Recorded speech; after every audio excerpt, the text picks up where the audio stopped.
need to try to fuel up for your TA, because it is very energy intensive. You won't realize it until you are on the other side of it, and then you'll figure out that you're exhausted and hungry and grumpy and all of that bad stuff.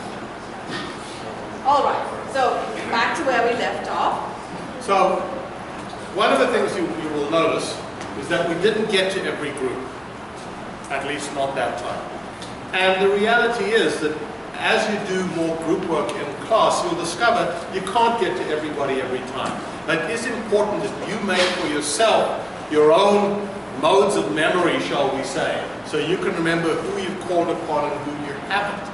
So that when you have the next small group work assignment, you know which groups you want to get to, so that everybody has a chance. And we all want to be stars, don't we? So if you neglect some group, some percentage of your students, and only focus on the ones that, and this happens subconsciously, only focus on the ones who are the most talkative or the most engaging, you know, half of your students will love you to death, and the other half will feel very neglected. And that's not what you want to do. So this is again big, you know, write it down. I would say take out your cell phones and write it down, but we'll come to that in a minute, because that can be a slightly controversial thing to do. Yes. So we're going to talk about some of the nitty-gritty elements of how classes operate. Okay. And let's start with the basic structure in terms of how you start and how you end the class. How do you think you're going to start your class? What do you think you're going to do right at the start? What I used to do was I always was like, all right, what has the lecturer gone through? So I know exactly where you guys are in the book. And then I'd ask, okay, does anyone have any questions right out off the bat? And that's the and then we go through. Okay. So you make the link immediately to the lecture, and then I'll say questions. As you walk in the door and your students are sitting there or rushing in, what do you say? The first thing that they hear from you. Good morning. Yeah. Wonderful. There's a really good answer right there. Or good afternoon. Yep, cheerful. I'm alive. I'm here. Yeah, you greet them somehow. Yeah. Find some way. Basically, what you're doing is getting their attention. Yes. You know, think about it as you're coming back now. You've all gone and you've taken a break. You've gotten yourself something to drink, something to eat. There's a fair amount of hubbub in the room. If I start talking, how many of you are going to hear really what I'm saying? Okay. So we find some way of getting the class to settle down. So, you know, good morning, how are you? And then something else you need to do at the beginning, which we suggested in a previous slide. Start by remembering where you're going to go. Exactly. Yeah. Okay? Tell them where you're going to go. Okay? In class today, in the recitation day, in the lab day, this is what we're going to try and accomplish. Okay? And then you can do something like, or if it makes sense there, make the connection to the lecture, see what questions they have coming out of it, etc. But provide that roadmap at the beginning, because it really helps the students understand what it is you're hoping to achieve over the course of the class. I just had a quick question. I had some professors who did the grading part of everything. Like, they usually started maybe like 5 minutes before class started, because we had it every day of the week at my school, at my university. We only had 15-minute lectures, so there are lots of professors who felt very crunched for time. Mm-hmm. And so a lot of times they'd start the reading process like 5 minutes, or as soon as they really got to the lecture, you just had to greet people as they come in after we left our weekend, so it was one day or what they were doing. And then as soon as like class 10 we started, so class started at 8:30, at 8:30 we started talking about lecture. And I don't know, sometimes I had mixed feelings about it, I wasn't really sure, but I wasn't sure if that was something that you all agreed with, as it also kind of sets a precedent that, like, you know, class starts at 8:30, and, you know, oh, I know we always talk to everyone for 5 minutes, so, you know, 5 minutes late. So we talked about this a little bit when we asked you what were the first things that we were doing when we walked in the room, right? So I'm always the earliest to any meeting, because I'm just like, that's my nature. Sorry, I'm not going to fight it.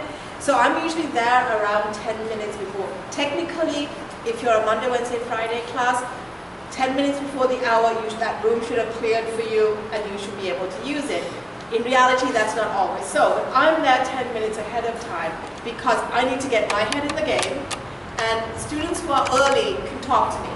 you know, I chat to them, or I just stand, or I can get in the room and set my computer up, and then I'm free to, you know, oh hey, how are you? How was your weekend? Or they'll say something to me. I've had things like, oh, I like your shoes, you know, so we talk shoes, you know, blah blah blah, that kind of thing. But on the dot, that I start with the first slide. So it's sort of they'll notice this, right? You notice what we were doing. They'll notice how you tend to do stuff, and they'll tell themselves, on the dot she starts. And I keep saying, I do that because we have to end at a certain time so you can get to your next class. I don't usually have a class back to back to back, but students do. And you've seen the construction, right? It takes a while to run from here maybe to somewhere else. So. And the other part of the equation, you know, for those of you who've been on campus, you know this. For those of you who are new, you don't. But we have these classrooms down in the garden level of Drexel Plaza. Garden's a misnomer because it's probably about 30 feet underground. But anyway, but getting there is very convoluted. Okay, and standard student walking time is slow. And the reality is the students have a class down there, and then they have to get across to McAllister or to academic, which is now called that problem-solving building or whatever they call the running thing these days. It can take more than 10 minutes, which is what you have. So, A, you need to let the students know, I'm going to start on time. Okay. B, you need to be prepared for some students who are going to come in potentially a few minutes late simply because there's nothing they can do about it. And the students who want you to know that they're rushing from somewhere else have frequently told me, I don't mean to be late, it's not to be disrespectful, I just need you to know I'm rushing from my law class at that to get here, and some days, you know, there's not enough time to be right on it. And it's like, fine. And along those lines, by the way, you know, if you have a group of students who comes in late every time because a previous instructor keeps the class past the ending time of that class, then you should take action. Okay? The most obvious, if you're a TA with a professor who's doing the primary lecture, then not you yourself take the action, but you go to the prof and say, look, we need to get in touch with Professor X in such and such a department. We let the professor take care of it. Because that's not appropriate for that professor to be continually keeping students late, and therefore impacting on your ability to teach. Similarly, if the blackboard hasn't been erased, if the room is that kind of a mess that you can't use the facilities in the room, you need to let your instructor know. I have emailed people saying it is common courtesy to erase your equations or your drawings or whatever it is, so that when I come into the room, I can use it. Because I'm using the first 5 minutes, especially if the boards are very big, erasing these. So, but don't do it yourself. Go through your instructor or your department administration or something. So, yes? Can I ask a question real quick? I didn't know that was common courtesy. Is there anything else that we might not know that is common courtesy? Oh, good. Let's think about good questions question. about what things might be common courtesy. So most of our rooms are wired. So you should be able to go in, plug in, your computer into the system and have a screen somewhere and the projector without. There is Instructional Media Services. Instructional Media Services has every room on campus mapped out. So if you need to know what the place you're teaching in has the required facilities for you, check it online and they will let you know. Also get their number and keep it with you. They are the most responsive people, because I used to have somebody who disconnected the setup and I'd come in and try and get it to work and guess what? And thank God I have a mouth that talks quite a lot, and I could keep talking, trying to get this stuff together. So finally I had one of the IMS people come and stand at the hour in that class check that, and of course every time. And then they made a sign telling people not to change the settings and disconnect stuff. So if you find this happening, tell your instructor, tell your department, whoever it is who coordinates the teaching there, and get them to connect through. Because you need to have your facilities ready so you can plug and go. Okay? I'll give you another common courtesy kind of thing. So last week we had an assessment conference here on campus.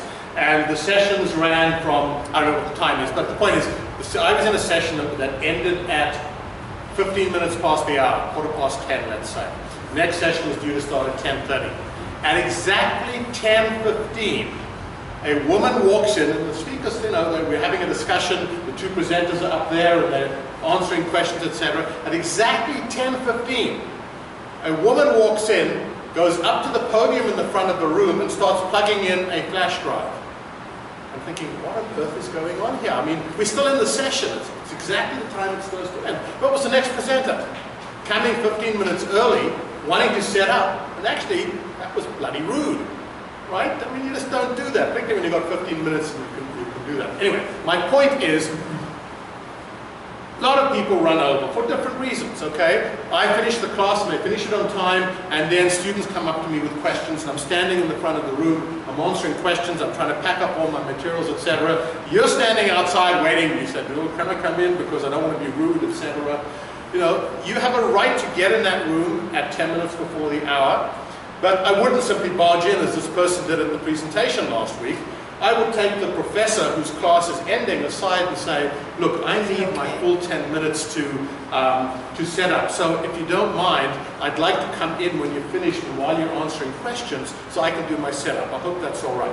So that's a way in which you can approach it and say, essentially, I need the time. It also tells that previous prof to kind of move it. I mean, if all I'm doing is answering student questions, not all, but if I'm answering student questions, I can do that in the hallway just as easily as I can in the room.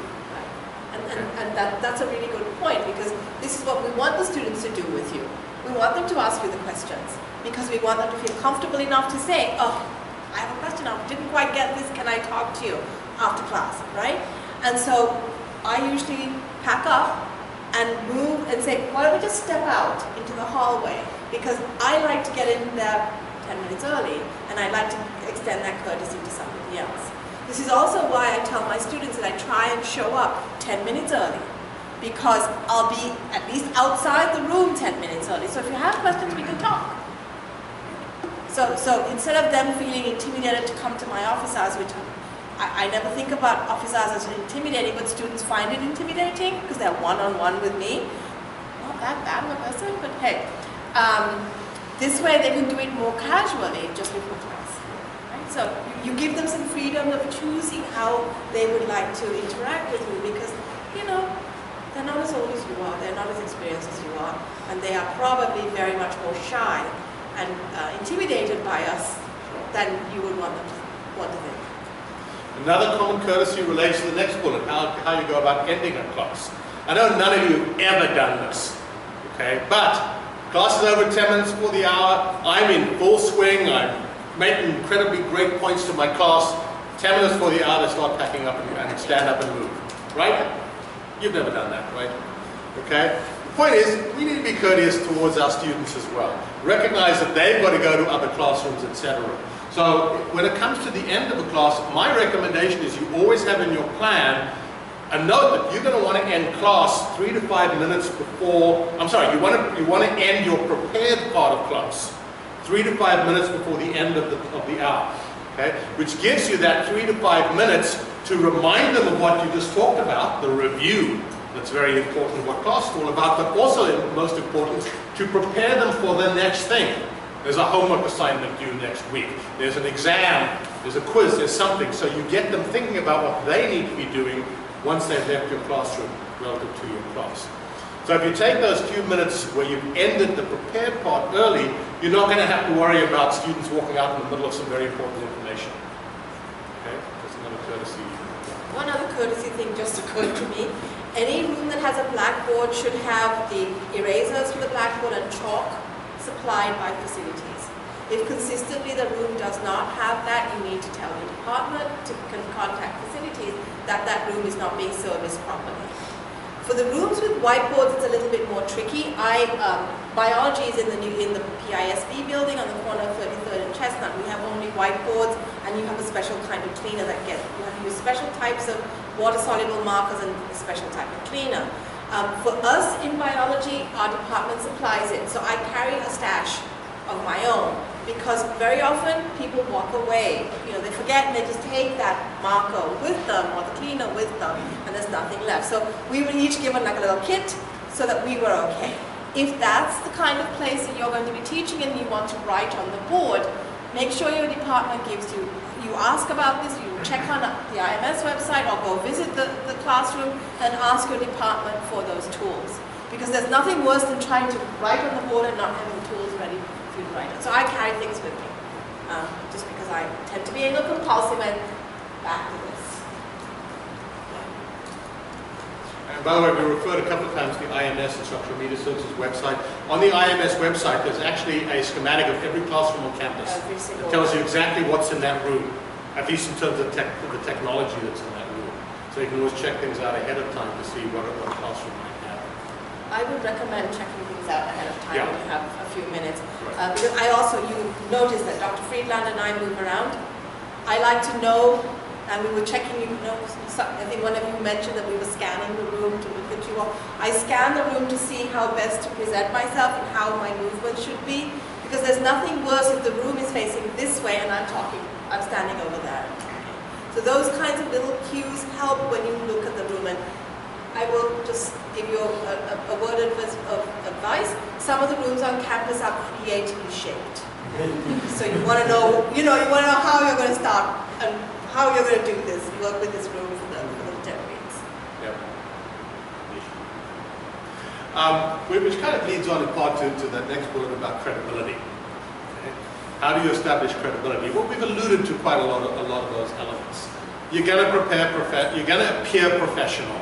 You're going to come across as a professional. That includes being there on time. It includes, well, I would say dressing appropriately. It doesn't mean you have to be in suits or jackets and ties or anything like that, but going into class in a ratty t-shirt and jeans with holes in them doesn't really help you establish credibility that you are the authority figure in that classroom. So this comes back to something that we've been saying to you. You are students in this university, but when you are teaching, you are staff. You're on the other side. And I will just put this out there because I'm a woman and I can say this. I've had to have discussions with some of my female TAs that the most appropriate way to dress for a class is not the way you dress when you're going to a club. There's a distinction.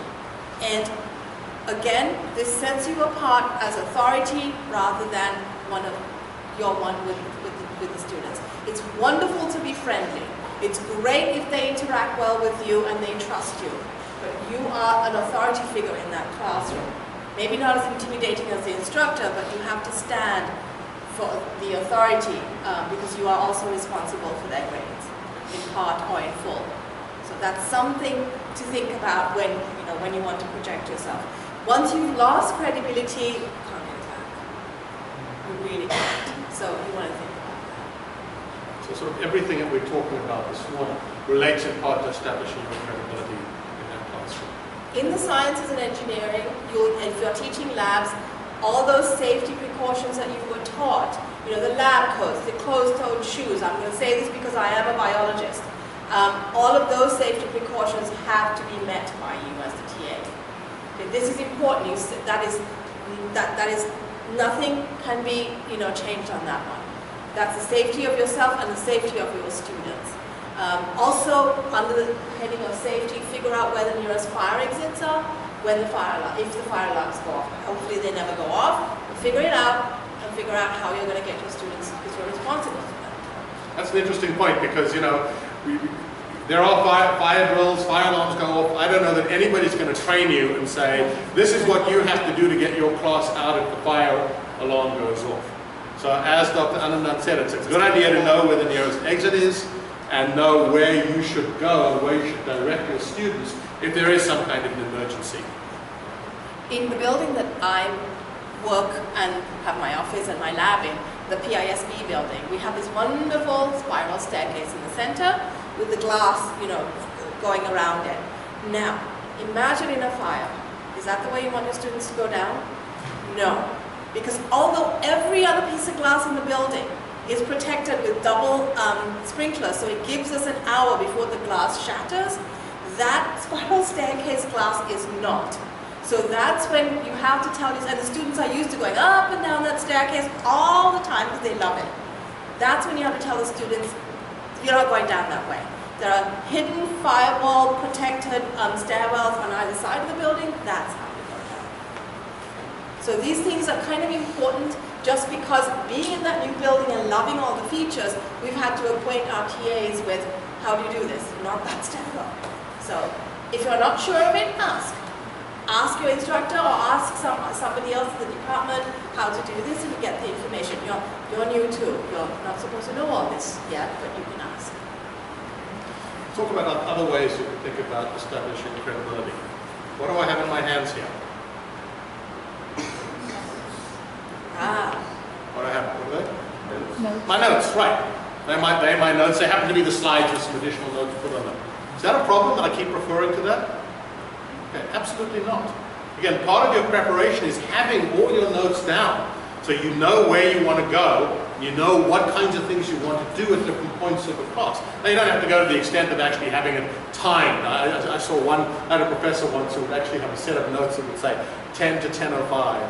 10:05 to 10:07. No, you're not going to do anything like that. But the point is, there's nothing wrong with having notes because that shows you're prepared. It shows that you know where you want to go. And again, it helps support your credibility as somebody who's in charge and who knows where he or she is going.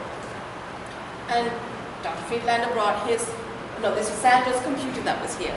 But I have my own laptop and Dr. Friedlander has his. And I take my laptop to the classes and plug everything in. In our labs, the TAs are not required to bring their own laptops. We have one provided for them that they can plug into. So just kind of figure out whether you have to bring one. If so, if you don't want to take your own, does the department have ones that you could use? Or is it a built-in system that you just take a flash drive? That's the other thing. Sometimes you're going into your email to download a presentation, you created an email to yourself, may not work that well, tried it.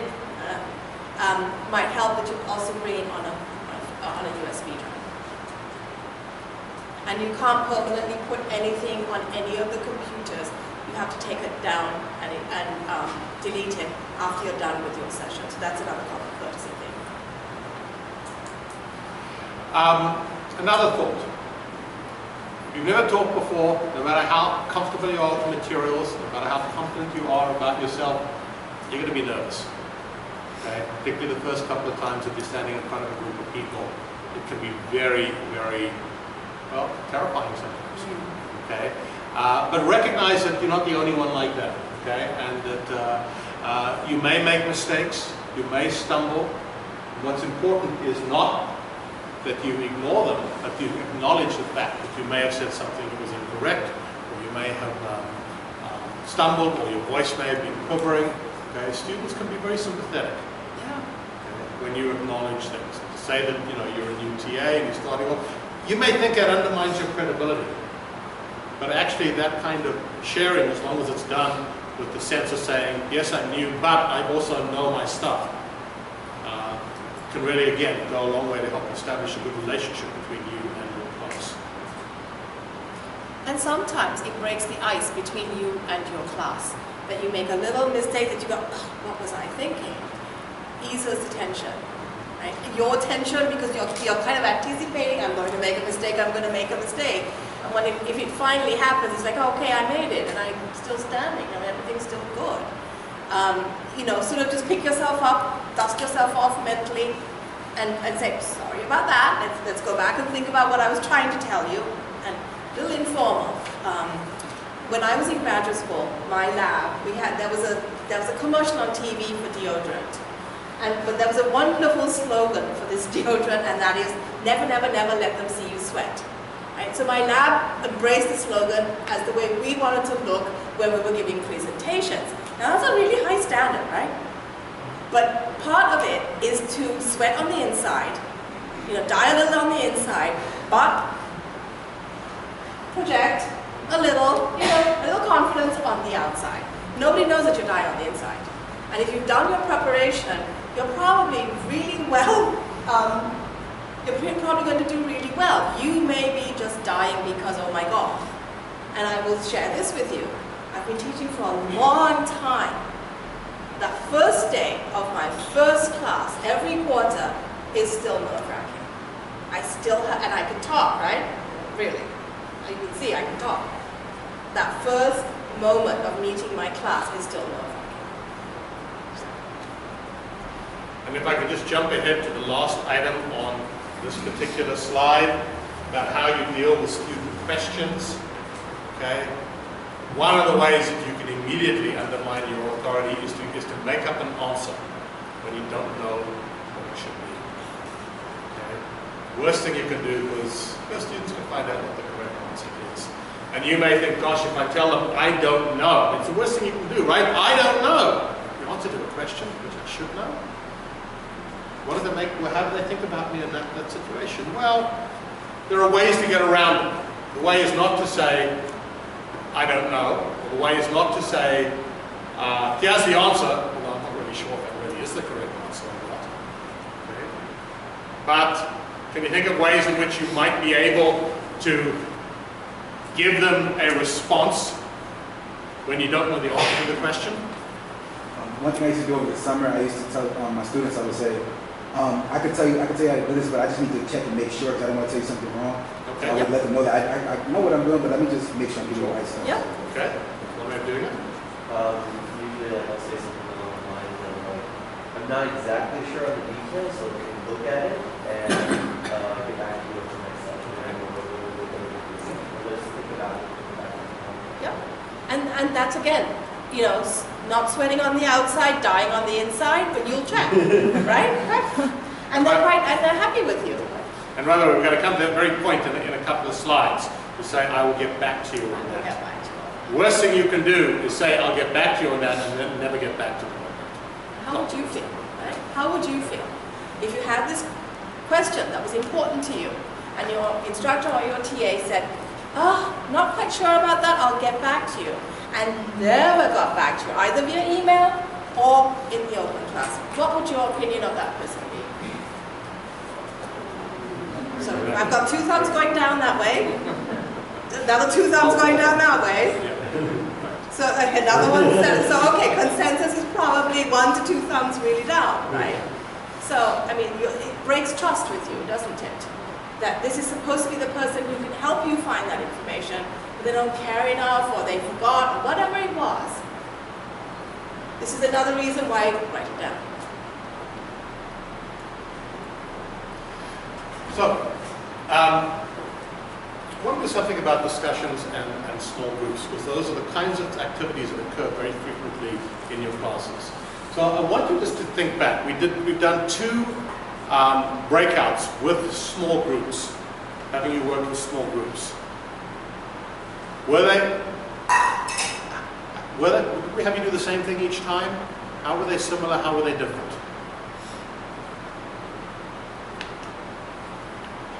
Well, the first time we just broke off and just talked as a group, and then relayed some of our ideas back to you all. And then the second time you made us like pick a leader for the reporter, and then relay back to the group based off of stuff that we had actually written down. Okay, very good. So the first time we said form groups, and then we just asked for general responses at the end. Afterward, the second time we said form a group, have somebody your leader, have somebody the recorder, and then have the leader report back to us. Okay? So why did we do that the second time? Why did we do that the second time? Establishes a bit more of a structure. Establishes what? More structure. It establishes a structure to the group interaction. Make sure that everybody's actually participating instead of Yep. Yeah. It helps make sure everybody is participating. What else? What are you teaching by doing that, the second? Okay. I guess how to work within groups. Yeah, there's also the process how you work within groups. Yep. Somebody has to use public speaking at the end. Yep. We're working on communications because it doesn't matter what discipline you're in, you're always going to be doing presentations of some sort. Okay, have another response to that? Yep. Yeah. Yep. Yep. Also developing leadership skills. Yep. Okay. And on that, along the lines of the leadership skills, you want to rotate them. If you can, right? It takes work, but if you can, you want to ask them to rotate the leadership. Because if you only keep one leader for 10 weeks, you've helped that one person learn some really good leadership skills, but not the other members of the group. So by rotating it, or asking the group to rotate it, you give that opportunity to everybody. And I know there are going to be some students who don't want the leadership role. That doesn't mean you don't give them the opportunity, because perhaps they'll be fine once you actually make them do it. Some of us are not that forthcoming. And this again leads to something we're going to come to in a couple of slides, but I always, because I do a lot of group work in my classes, I always record at the end of class who took on what roles in that class.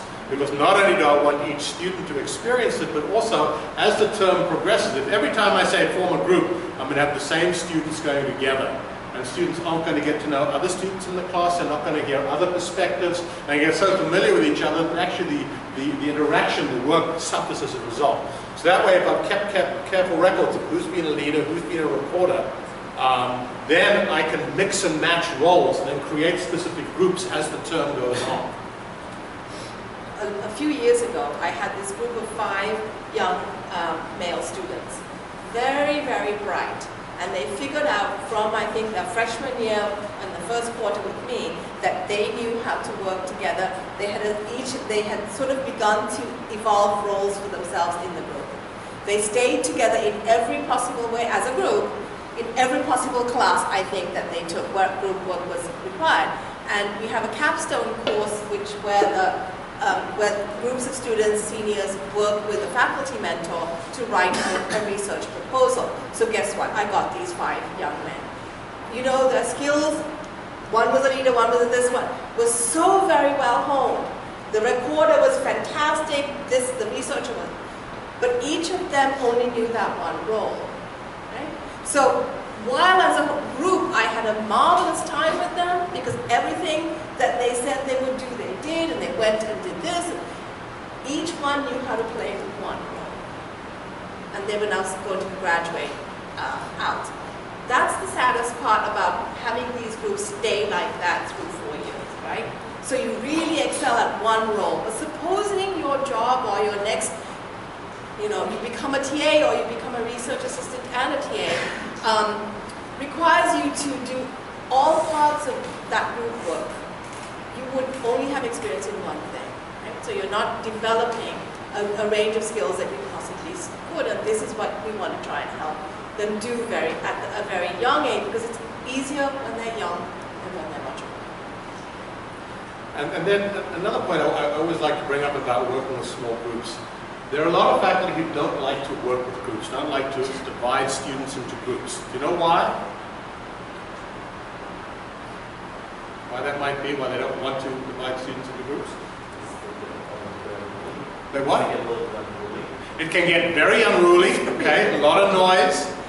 Sometimes it's hard to make sure everyone's putting in the same amount of work. So it's going to be hard to have everybody getting the same kind of work. Yep.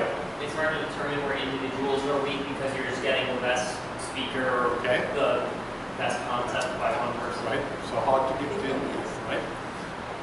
You noticed that the 2 of us did something when you were doing your group work, right? What were the 2 of us doing? Yeah, wandered around. We were wandering around, trying to casually wander through the groups, right? What was that part of?